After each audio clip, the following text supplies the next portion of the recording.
There's a particular kind of tired that has nothing to do with sleep. It's the tiredness of carrying something, a resentment, a worry, a quiet self-criticism, that you've been hauling around so long you've forgotten you're holding it. You wake up with it.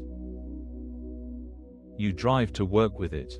You sit across from people you love with it humming in the background like a refrigerator you stopped noticing years ago. Here's what we're going to look at together. 2 ideas that, on the surface, sound separate, but turn out to be the same idea wearing different clothes. The first is that when you genuinely heal something inside you, a grudge, a fear, a story you've been telling about yourself, that healing doesn't stay private. It quietly changes everyone in your orbit, even if you never say a word. The second is that the deep, settled peace most of us have been waiting for our whole lives isn't something we earn or arrive at. It's something we decide.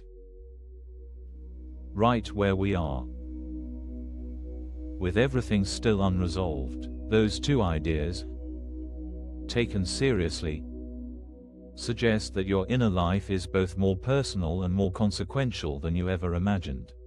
I want to give you an image to hold on to. Imagine you've been sitting in a windowless room for years. You're convinced the door is locked. You've built a whole life around the locked door, your routines, your frustrations, your identity as someone waiting to get out. You've memorized the wallpaper. You've made peace, sort of, with the dim light. And then someone, quietly, says, the door was never locked. You just had to decide to open it. We're going to come back to that door.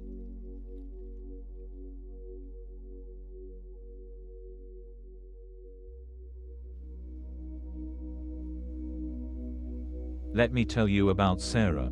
Sarah works in an office where one of her colleagues, let's call him Marcus, has a habit of taking credit for her ideas in meetings.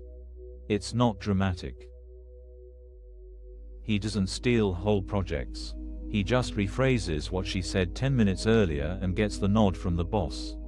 And Sarah, being the person she is, says nothing. She just stews. She stews on the drive home. She stews while making dinner. She rehearses the confrontation she'll never have. She drafts emails she'll never send. And without noticing it, she becomes a person who walks into rooms carrying a low, simmering charge of injustice. Her assistant feels it. Her partner feels it. Her own body feels it. The tight shoulders, the shallow breath, the jaw she only unclenches when she remembers to.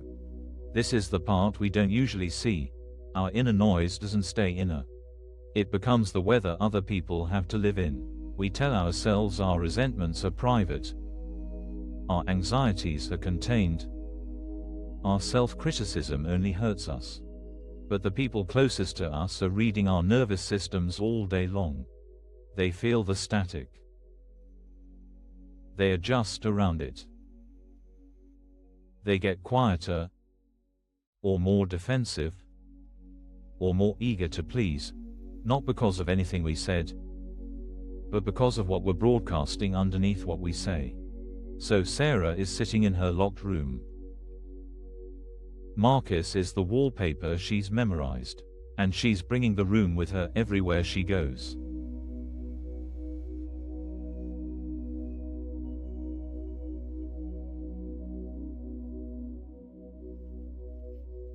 Here's where it gets interesting.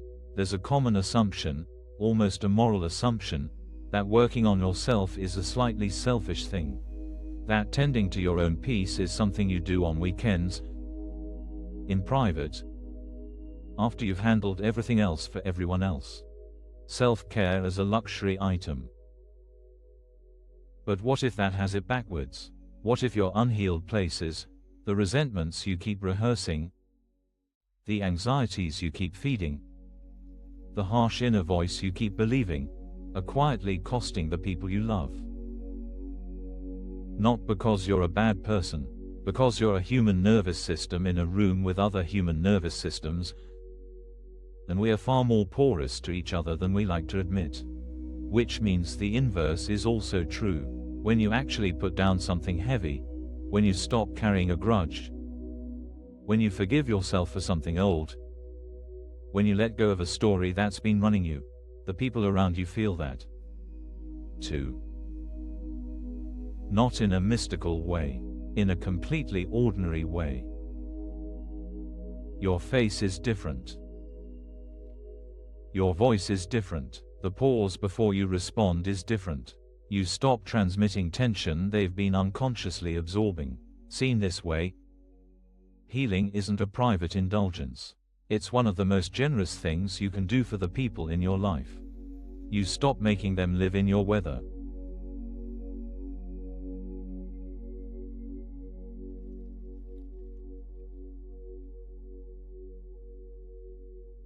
Which brings us to the second idea, and the one that I think quietly changes everything.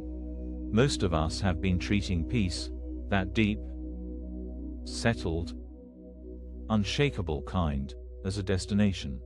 Something we get to after we resolve the conflict, after the kids are older, after the career stabilizes, after the difficult person changes, after we finally understand ourselves.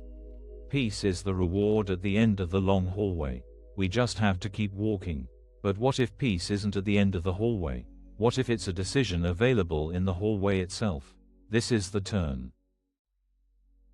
This is the moment Sarah has one ordinary Tuesday morning, almost out of exhaustion, when she decides not to forgive Marcus, not to confront him, not to resolve anything, but just to stop replaying the injustice for 1 hour. Just 1 hour. She's not even doing it for him. She's doing it because she's tired of the room.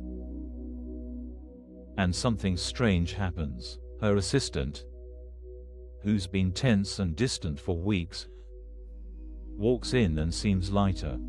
The afternoon call goes easier than she expected. Nothing external has changed. Marcus is still Marcus. The injustice is still real, but the temperature in the room has shifted. And somewhere in that shift, Sarah realizes something quietly devastating. She has been choosing the locked room every single morning, without knowing it. As a habit. As an identity. The door was never locked.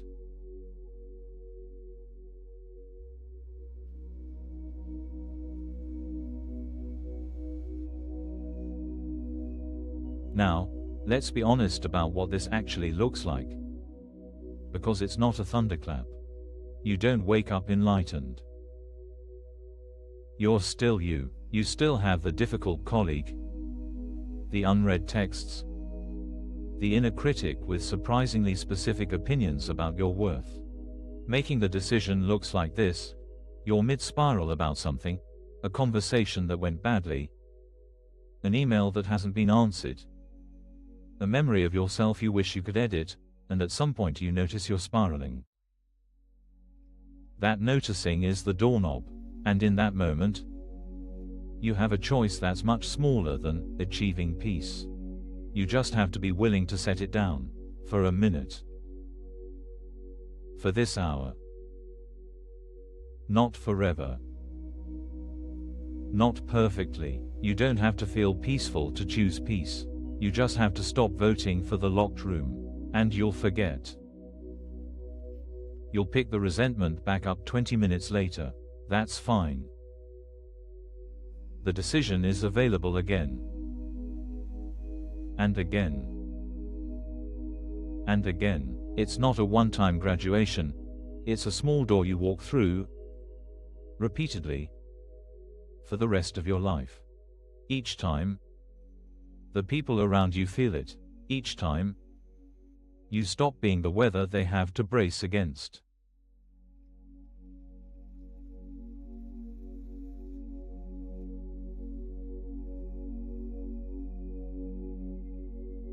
So here's where we land. You don't have to wait until everything is resolved. You don't have to wait until the difficult person changes, or the situation improves, or you finally feel ready. The peace you've been postponing isn't somewhere out ahead of you. It's a door you've been staring at, convinced it's a wall. And when you walk through it, even for an hour, even imperfectly, you stop carrying the room with you. Which means the people you love stop living inside it. Which is, maybe, the quietest and most generous form of love any of us can offer. Let's take a few minutes now and just sit with that. If you're finding value here, you're welcome to like the video and subscribe. And now, let's shift into a quiet guided meditation together.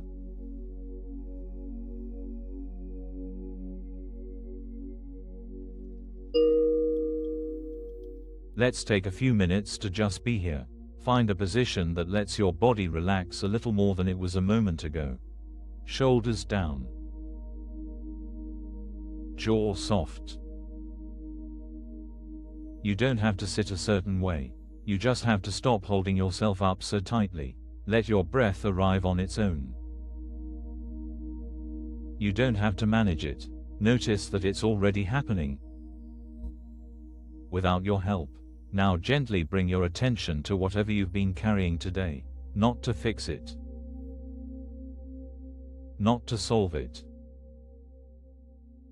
Just to notice it's there. Maybe it's a person you keep replaying. Maybe it's a worry about tomorrow. Maybe it's a quiet criticism of yourself you've been believing without questioning. Whatever it is, see if you can simply acknowledge it. Yes, that's been here. Now imagine, for just this moment, setting it down. Not forever. Just for the length of this breath. You're not abandoning it. You can pick it back up later if you need to. But for right now, you don't have to hold it. Feel what happens in your body when you stop carrying it. Even briefly. The shoulders soften a little more. The breath goes a little deeper. There's more room in your chest than there was a minute ago. This is the door. This small, ordinary moment of choosing not to carry something. It was always here. Rest in this for a moment. No agenda. Nothing to achieve, just the quiet of a room where you stopped fighting the wallpaper. Notice how this peace doesn't require anything outside of you to change. The situation is the same. The people are the same, but something in you has loosened its grip. And notice, gently, without making too much of it, that the people in your life today will meet a slightly different version of you. Not because you announced anything, because you stopped broadcasting what you'd been broadcasting. Take one more slow breath here. And when you're ready, let your eyes open. Carry this softness with you for as long as it lasts.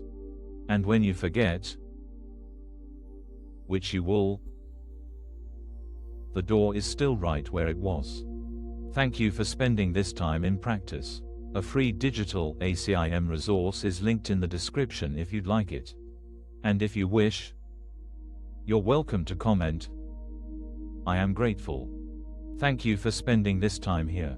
There's something quietly brave about being willing to look at the rooms we've been living in. Be gentle with yourself today. You don't have to get this right all at once. You just have to remember, every so often, that the door was never locked. I'll see you next time.